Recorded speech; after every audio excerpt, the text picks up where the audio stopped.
Hello students, welcome to GDR schooling ಅಡ್ಡ. So ಇವತ್ತಿನ ದಿನ ನಾವು Karnataka state board syllabus 8th class ನ ಹಿಂದಿ ಚಾಪ್ಟರ್ ಅಂದ್ರೆ ಹಿಂದಿ ಪಾರ್ಟ್ 2 ನ ಚಾಪ್ಟರ್ 10 ಅಂದ್ರೆ ಫಸ್ಟ್ ಪೋಯಮ್ ಏನಿದೆ ಅಭಿನವ್ ಗೀತ್, ಆ ಒಂದು ಗೀತೆಯನ್ನ ನಾವ್ ಇವತ್ತು ನೋಡ್ತಾ ಇದೀವಿ. ಓಕೆ, ಸೊ ಮತ್ತೊಂದ್ಸಲ ಹೇಳ್ತಾ ಇದ್ದೀನಿ, Karnataka state board syllabus 8th standard ನ ಹಿಂದಿ ಪಾರ್ಟ್ 2 ಬುಕ್ ಅಲ್ಲಿರುವಂತಹ ಫಸ್ಟ್ ಪೋಯಮ್ ಚಾಪ್ಟರ್ 10 ಏನಿದೆ ಅಭಿನವ್ ಗೀತ್, ಈ ಒಂದು ಪದ್ಯವನ್ನ ಇವತ್ತು ನಾವು ನೋಡ್ತಾ ಇದ್ದೇವೆ.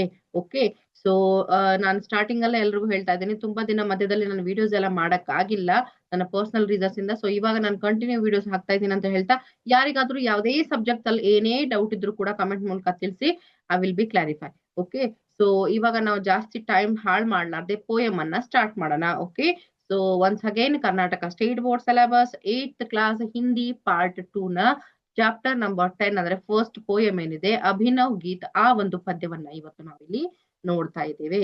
ಓಕೆ, ಸೊ ಅಭಿನವ್ ಗೀತ್ ನಿಮ್ಮ ಪಾರ್ಟ್ 2 ಹಿಂದಿ ಪಾರ್ಟ್ 2 ಅಲ್ಲಿ 10th ಚಾಪ್ಟರ್ ಆಗಿ ಬರುವಂತಹ ಮೊದಲನೇ ಪದ್ಯ ಅಭಿನವ್ ಗೀತ್.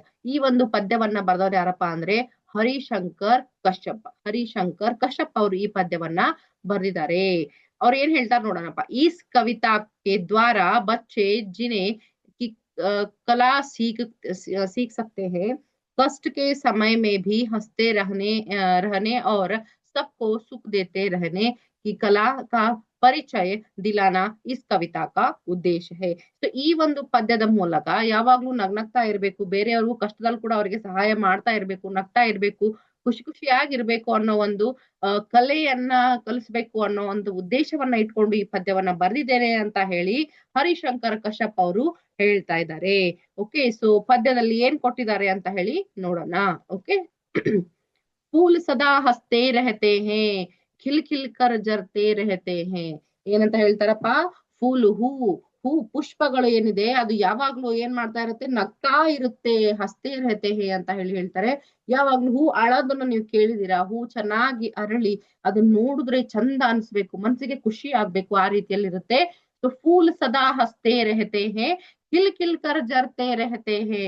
ಅದು ನಗ್ನಗ್ತಾನೆ ಏನಪ್ಪಾ ಅಂತಂದ್ರೆ ಅರಳ್ತಾ ನಗ್ತಾನೆ ಅದೇನಾಗ್ತಾ ಇದೆ, ಬೀಳ್ತಾ ಇದೆ. ಝರ್ನಾ ಅಂದ್ರೆ ಏನು, ಕೆಳಗಡೆ ಬೀಳೋದು. ಗಿರ್ತೆ ರೆಹನಾ. ಓಕೆ, ಸೊ ಅದೇನ್ ಮಾಡ್ತಾ ಇದೆ, ಹೂವು ಚಂದಾಗಿ ಸುಂದರವಾಗಿ ಅರಳುತ್ತೆ, ಎಲ್ರನ್ನ ಮೋಹಿಸುತ್ತೆ, ಎಲ್ರನ್ನ ಖುಷಿ ಪಡಿಸುತ್ತೆ, ಚಂದ ಅನ್ಸುತ್ತೆ. ಅದು ನಗ್ತಾನೆ ಅರಳ್ತಾನೆ ಏನಾಗುತ್ತಪ್ಪ ಅಂದ್ರೆ ಬಿದ್ದು ಹೋಗುತ್ತೆ ಅಂತ ಹೇಳ್ತಾರೆ. ಅದು ಹತ್ಕೊಂಡ್ ಬಿದ್ದು ಹೋಗಲ್ಲ. ಅದು ಚಂದ ಅರಳಿ ಜನರಿಗೆ ಮನಸ್ಸಿಗೆ ಖುಷಿಯನ್ನ ಕೊಟ್ಟು ಚಂದವನ್ನು ತೋರಿಸಿ ಒಂದು ಏನಪ್ಪಾ ಅಂದ್ರೆ ಎಲ್ರನ್ನು ತನ್ನ ಹತ್ರ ಆಕರ್ಷಣೆ ಮಾಡ್ತಾ ಇರುತ್ತೆ. ಆ ಆಕರ್ಷಣೆಯೊಂದಿಗೆನೆ ಅದೇನಾಗುತ್ತಪ್ಪ ಅಂದ್ರೆ ಕೆಳಗಡೆ ಬಿದ್ದು ಹೋಗುತ್ತೆ. ಅದೇ ರೀತಿ ಜೀವನದಲ್ಲಿಯೂ ನಾವು ಕೂಡ ಏನಪ್ಪಾ ಅಂದ್ರೆ ಯಾವಾಗ್ಲೂ ನಗುಮುಖದೊಂದಿಗೆ ಇರ್ಬೇಕು, ನಗ್ತಾ ಇರ್ಬೇಕು.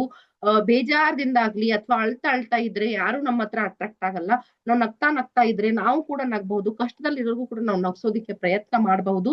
ನಮ್ಮ ನಗುವಿನಿಂದ ಬಹುತೇಕ ಏನಾಗುತ್ತಪ್ಪ ಅಂದ್ರೆ ಬೇರೆಯವ್ರಿಗೂ ಕೂಡ ಒಂದು ಖುಷಿ ಸಿಗುತ್ತೆ ಅಂತ ಹೇಳಿ ನಾವು ನೋಡಬಹುದಾಗಿದೆ. ಸೊ ಆ ಒಂದು ಉದ್ದೇಶದಿಂದ ಕವಿ ಇಲ್ಲಿ ಏನ್ ಹೇಳ್ತಾರಪ್ಪ, ಹರಿಶಂಕರ್ ಅವ್ರು ಏನ್ ಹೇಳ್ತಾರಂತಂದ್ರೆ, ಫೂಲ್ ಸದಾ ಹಸ್ತೆ ರೆಹತೆ ಹೇ, ಹೂವಿನ ತರಾನೇ ನಾವು ಇರ್ಬೇಕು, ಹೂಗಳು ಯಾವಾಗ್ಲೂ ನಗ್ತಾ ಇರುತ್ತೆ, ನಾವು ಕೂಡ ಅದೇ ರೀತಿ ಯಾವಾಗ್ಲೂ ನಗ್ತಾ ಇರ್ಬೇಕು ಅಂತ ಹೇಳ್ತಾರೆ. ಕಿಲ್ ಕಿಲ್ ಕರ್ ಜರ್ತೆ ರೆಹತೆ ಹೇ, ಅದು ಅರಳ್ತಾನೆ ನಗ್ನಗ್ತಾನೆ ಅದೇನಾಗುತ್ತಪ್ಪ ಅಂದ್ರೆ ಬಿದ್ದೋಗುತ್ತೆ, ನಾವು ಕೂಡ ಅದೇ ರೀತಿಯಾಗಿರ್ಬೇಕು ಅಂತ ಹೇಳಿ ಇಲ್ಲಿ ಹರಿಶಂಕರ್ ಅವರು ಹೇಳೋದಿಕ್ಕೆ ಪ್ರಯತ್ನ ಮಾಡ್ತಾ ಇದ್ದಾರೆ. ನೆಕ್ಸ್ಟ್ ಲೈನ್ ಹೇಳ್ತಾರೆ ನೋಡೋಣ. ರಂಗ್ ಬಿರಂಗಿ ಮೋಹಕ ಛವಿ ಸೆ ಅಪನೆ ಅಂತರ್ ಕಿ ಸುಗಂಧ ಸೆ. ಏನಂತ ಹೇಳ್ತಾ ಇದಾರೆ ಇಲ್ಲಿ, ಬಣ್ಣದ ಮೋಹಕ ಛವಿಯೊಂದಿಗೆ ಅಂತ ಹೇಳ್ತಾ ಇದಾರೆ. ರಂಗ್ ಬಿರಂಗಿ ಅಂದ್ರೆ ಬಣ್ಣದ ಹೂಗಳು, ಕಲರ್ ಬೇರೆ ರೀತಿ ಇರುತ್ತೆ, ಹೌದಲ್ವಾ? ಬಣ್ಣದ ಹೂಗಳಿರುತ್ತೆ. ಇಲ್ಲಿ ನೋಡಿ ಫಸ್ಟ್ ಪೇಜ್ ಅಲ್ಲಿ ನಿಮ್ಗೆ ಕೊಟ್ಟಿದ್ದೀನಿ, ಈ ರೀತಿ ಬಣ್ಣದ ಹೂಗಳೆಲ್ಲ ಇರ್ತವೆ. ಓಕೆ, ಸೊ ಬಣ್ಣದ ಹೂಗಳೇನಪ್ಪಾ ಅಂತಂತಂದ್ರೆ ಅವು ಜನರನ್ನ ಮೋಹಿಸುತ್ತೆ, ಅಟ್ರಾಕ್ಟ್ ಮಾಡುತ್ತೆ ಅಂತ ಹೇಳಿ. ಬಣ್ಣದ ಹೂಗಳು, ಚಂದ ಹೂಗಳು ಯಾರಿಗ ಇಷ್ಟ ಆಗಲ್ಲ ನೋಡೋದಕ್ಕೆ ಹೇಳಿ, ಎಲ್ರಿಗೂ ಕೂಡ ಇಷ್ಟ ಆಗುತ್ತೆ. ಸೊ ಅದೇ ರೀತಿ ರಂಗ್ ಬಿರಂಗಿ ಮೋಹಕ ಛವಿಸೆ, ಬಣ್ಣದ ಮೋಹಕ ಒಂದು ಛವಿಯೊಂದಿಗೆ, ಅಪನೆ ಅಂತರ್ ಕಿ ಸುಗಂಧಸೆ, ಅಂತರಂದ್ರೆ ಒಳಗಡೆಯಿಂದ.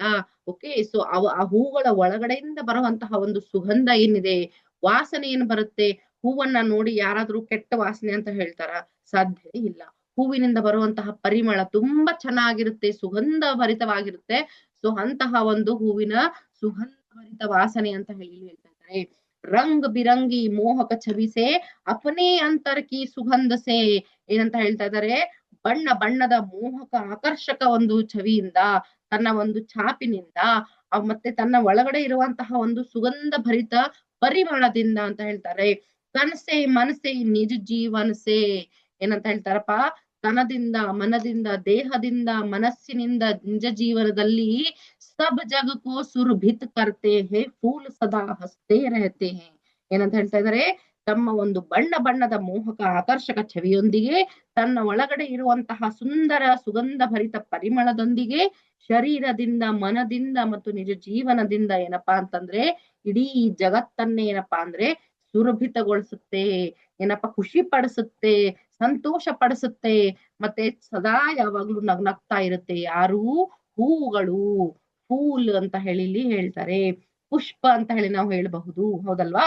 ಹೂವುಗಳು ಯಾವಾಗ್ಲೂ ಬಣ್ಣ ಬಣ್ಣದ ಮೋಹಕ ಛವಿಯೊಂದಿಗೆ ಅವು ಜನರನ್ನ ಆಕರ್ಷಿಸುತ್ತೆ. ನಾವೆಲ್ಲಾದ್ರೂ ದಾರಿಯಲ್ಲಿ ಹೋಗ್ಬೇಕಾದ್ರೆ ನೋಡ್ಬಹುದು, ಬಣ್ಣ ಬಣ್ಣ ಯಾರ ಗಾರ್ಡನ್ ಅಲ್ಲಿ ಹೂವು ಇದ್ರೆ ಆಲ್ಮೋಸ್ಟ್ ಹುಡುಗಿರಾಗ್ಲಿ ಹುಡುಗರಾಗ್ಲಿ, ಜಾಸ್ತಿ ಹುಡುಗಿರೇ ಅಂತ ಹೇಳ್ಬಹುದು, ಹೂಗಳನ್ನ ನೋಡಿದ್ರೆ ಅಯ್ಯೋ ಯಾವಾಗ ಕಿತ್ಕೊಳ್ಳಿ ಆ ಹೂ ನನ್ಗೆ ಬೇಕಲ್ಲ ಅನ್ನೋ ಒಂದು ಆಸೆ ನಮ್ಮಲ್ಲಿ ಬರುತ್ತೆ. ಯಾವ್ದೇ ಹೂವಾಗಿರ್ಲಿ ನಮ್ಮನ್ನ ಆಕರ್ಷಣೆಗೊಳಿಸುತ್ತೆ. ಪಟ್ ಅಂತ ಹೋಗ್ತಾ ಇದ್ರೆ ಅಲ್ಲೊಂದು ಹೂ ಅರಳಿದ್ರೆ ಅಚಾನಕ್ ಆಗಿ ನಿಮ್ಮ ದೃಷ್ಟಿ ಆ ಹೂವಿನ ಕಡೆಗೆ ಹೋಗುತ್ತೆ, ಅದು ನಿಮ್ಮ ದೃಷ್ಟಿಯನ್ನ ಸೆಳೆಯುತ್ತೆ, ಅಷ್ಟೊಂದು ಆಕರ್ಷಣೆ ಅದರಲ್ಲಿರುತ್ತೆ. ಅದೇ ರೀತಿ ಬಣ್ಣ ಬಣ್ಣದ ಮೋಹಕ ತನ್ನ ಛವಿಯೊಂದಿಗೆ ಏನಪ್ಪಾ ತನ್ನ ಒಳಗಿನ ಸುಮಧುರ ಸುಗಂಧ ಭರಿತ ಪರಿಮಳದೊಂದಿಗೆ, ತನ್ನ ಶರೀರದಿಂದ ತನ್ನ ಮನಸ್ಸಿನಿಂದ ತನ್ನ ನಿಜ ಜೀವನದ ಒಂದು ಕರ್ತವ್ಯದಿಂದ ಏನ್ ಮಾಡ್ತಾ ಇದೆಪ್ಪ ಅಂದ್ರೆ ಹೂವು ಇಡೀ ಜಗತ್ತನ್ನ ಏನಪ್ಪಾ ಅಂತಂದ್ರೆ ಸುರಭಿತಗೊಳಿಸ್ತಾ ಇದೆ, ಖುಷಿ ಪಡಿಸ್ತಾ ಇದೆ ಅಂತ ಹೇಳಿ ಹೇಳ್ತಾರೆ. ಮತ್ತೆ ಹೂವು ಯಾವಾಗ್ಲೂ ಸದಾ ನಗ್ನಗ್ತಾನೇ ಇರುತ್ತೆ, ಹಸ್ತೇ ರಹತೆ ಹೇ ಅಂತ ಹೇಳಿ ಅವರು ಹೇಳೋದಿಕ್ಕೆ ಪ್ರಯತ್ನ ಮಾಡ್ತಾ ಇದ್ದಾರೆ.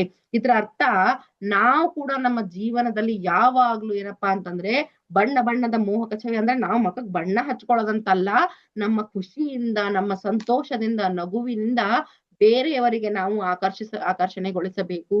ಮತ್ತೆ ನಮ್ಮ ಒಳಗಡೆ ಇರುವ ಸುಗಂಧ ಭರಿತ ಪರಿಮಳ ಅಂದ್ರೆ ಯಾವಾಗ್ಲೂ ನಾವು ಪಾಸಿಟಿವ್ ಎನರ್ಜಿಯನ್ನೇ ಕೊಡ್ಬೇಕು, ನೆಗೆಟಿವ್ ಎನರ್ಜಿಯನ್ನ ಕೊಡೋದಲ್ಲ, ಜನರಿಗೆ ಪಾಸಿಟಿವ್ ಎನರ್ಜಿಯನ್ನ ಕೊಡ್ಬೇಕು.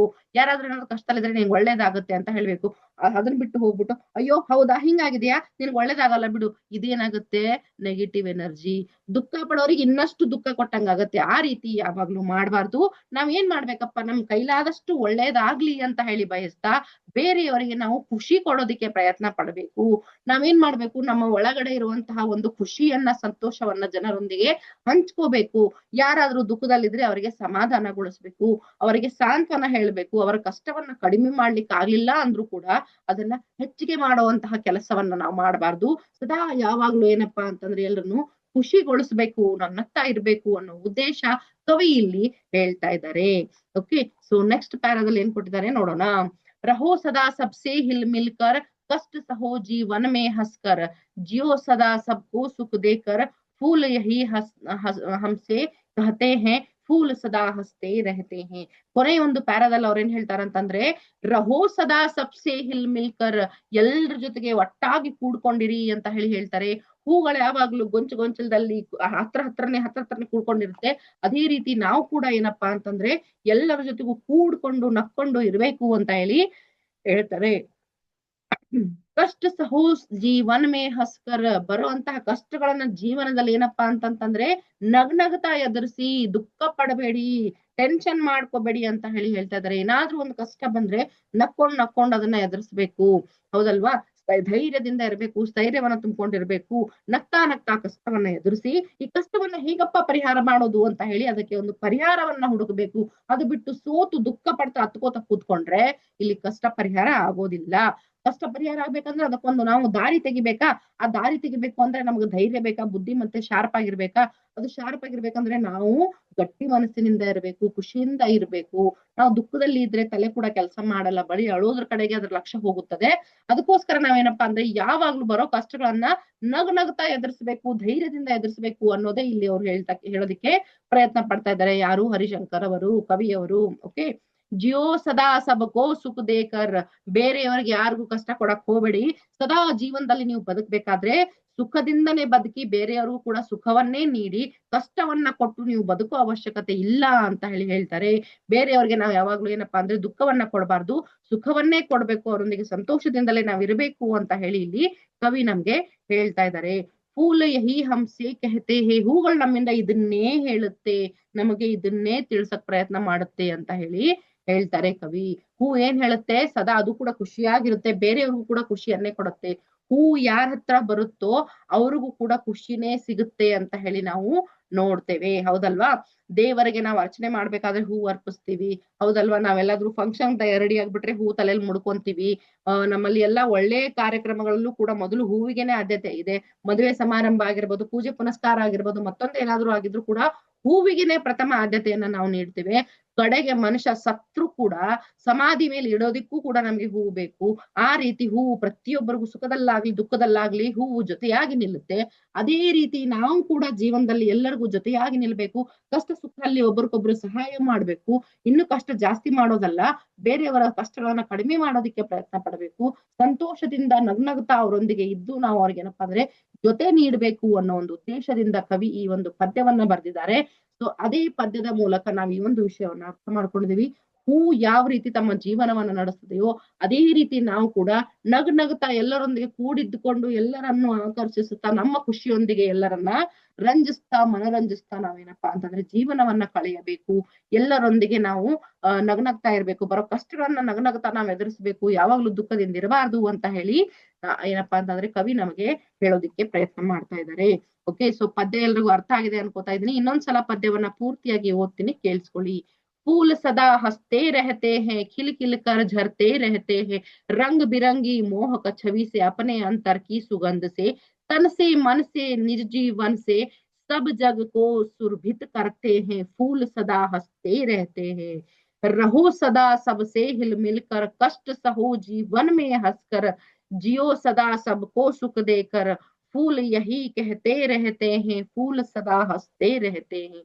ಹೂ ಯಾವಾಗ್ಲೂ ನಗ್ತಾ ಇರುತ್ತೆ. ನಮ್ ಹೂ ಏನ್ ಹೇಳ್ತಾ ಇದೆ, ನಗ್ನಗ್ತಾ ಇರಿ, ಎಲ್ಲರೊಂದಿಗೆ ಖುಷಿಯಾಗಿರಿ, ನೀವು ಕಷ್ಟವನ್ನ ನಗ್ನಗ್ತಾ ಎದುರಿಸಿ, ಬರೋ ಕಷ್ಟದಲ್ಲಿ ಜನರಿಗೆ ಸಹಾಯ ಮಾಡಿ, ಕಷ್ಟದ ಜನರಲ್ಲಿ ನೀವು ಜೊತೆಯಾಗಿ ನಿಂತು ಅವರಿಗೆ ಹೆಲ್ಪ್ ಮಾಡಿ ಅಂತ ಹೇಳ್ತಾ ಇದ್ದಾರೆ. ಮತ್ತೆ ಹೂಗಳು ಯಾವ ರೀತಿ ನಗ್ನಗ್ತಾ ಇರುತ್ತೋ ನಾವು ಅದೇ ರೀತಿ ನಗ್ನಗ್ತಾ ಇರ್ಬೇಕು, ನಗ್ನಗ್ತಾ ಕಷ್ಟವನ್ನ ಎದುರಿಸಬೇಕು ಅನ್ನೋ ಒಂದು ಉದ್ದೇಶದಿಂದ ಕವಿ ಒಂದು ಪದ್ಯವನ್ನ ಹೇಳೋದಕ್ಕೆ ಪ್ರಯತ್ನ ಮಾಡಿದ್ದಾರೆ ಅಂತ ಹೇಳ್ತಾ, ಎಲ್ಲರಿಗೂ ಪದ್ಯ ಅರ್ಥ ಆಗಿದೆ ಅನ್ಕೋತಾ ಇದ್ದೀನಿ. ಯಾರಿಗಾದ್ರೂ ಪದ್ಯ ಅರ್ಥ ಆಗಿಲ್ಲ ಅಂದ್ರೆ ಕಮೆಂಟ್ ಮೂಲಕ ತಿಳಿಸಿ. ಇದೊಂದೇ ಚಾಪ್ಟರ್ ಅಲ್ಲ, ಬೇರೆ ಏನಾದ್ರೂ ಸಮಸ್ಯೆ ಇದ್ರೆ ನಂಗೆ ಕಮೆಂಟ್ ಮೂಲಕ ತಿಳಿಸಿ, ನಾನು ಅದನ್ನ ಸಾಲ್ವ್ ಮಾಡೋದಿಕ್ಕೆ ಪ್ರಯತ್ನ ಮಾಡ್ತೀನಿ. ಓಕೆ, ಸೊ ಇಲ್ಲಿಗೆ ನಿಮ್ಮ ಮೊದಲನೇ ಪಾರ್ಟ್ 2 ನ ಮೊದಲನೇ ಪದ್ಯ ಏನಿದೆ ಅಭಿನವ ಗೀತಿದು ಮುಗೀತು. ಓಕೆ, ಸೊ ನೆಕ್ಸ್ಟ್ ವಿಡಿಯೋದಲ್ಲಿ ಆದಷ್ಟು ಬೇಗ ಮತ್ತೆ ಭೇಟಿ ಆಗ್ತೀನಿ. ಮತ್ತೊಂದ್ಸಲ ಹೇಳ್ತಾ ಇದ್ದೀನಿ, ಯಾರೆಲ್ಲ ಚಾನೆಲ್ ಸಬ್ಸ್ಕ್ರೈಬ್ ಮಾಡಿಲ್ಲ ಸಬ್ಸ್ಕ್ರೈಬ್ ಮಾಡಿ, ವಿಡಿಯೋನ ಲೈಕ್ ಮಾಡಿ, ಶೇರ್ ಮಾಡಿ ಅಂತ ಹೇಳ್ತಾ ಆದಷ್ಟು ಬೇಗ ನೆಕ್ಸ್ಟ್ ವಿಡಿಯೋದಲ್ಲಿ ಮತ್ತೆ ನಿಮ್ಗೆ ಭೇಟಿ ಆಗ್ತೀರಿ.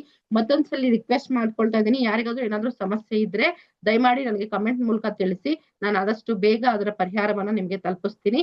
ಮತ್ತೆ ಮತ್ತೊಂದ್ಸಲಿ ರಿಕ್ವೆಸ್ಟ್ ಮಾಡ್ತಾ ಇದ್ದೀನಿ ಎಲ್ಲರೂ ಚಾನೆಲ್ ನ ಸಬ್ಸ್ಕ್ರೈಬ್ ಮಾಡಿ, ವಿಡಿಯೋನ ಲೈಕ್ ಮಾಡಿ, ಶೇರ್ ಮಾಡಿ ಅಂತ ಹೇಳ್ತಾ ನೆಕ್ಸ್ಟ್ ವಿಡಿಯೋದಲ್ಲಿ ಆದಷ್ಟು ಬೇಗ ಮತ್ತೆ ಭೇಟಿ ಆಗ್ತೀನಿ. ಅಲ್ಲಿವರೆಗೂ have a nice day, bye bye.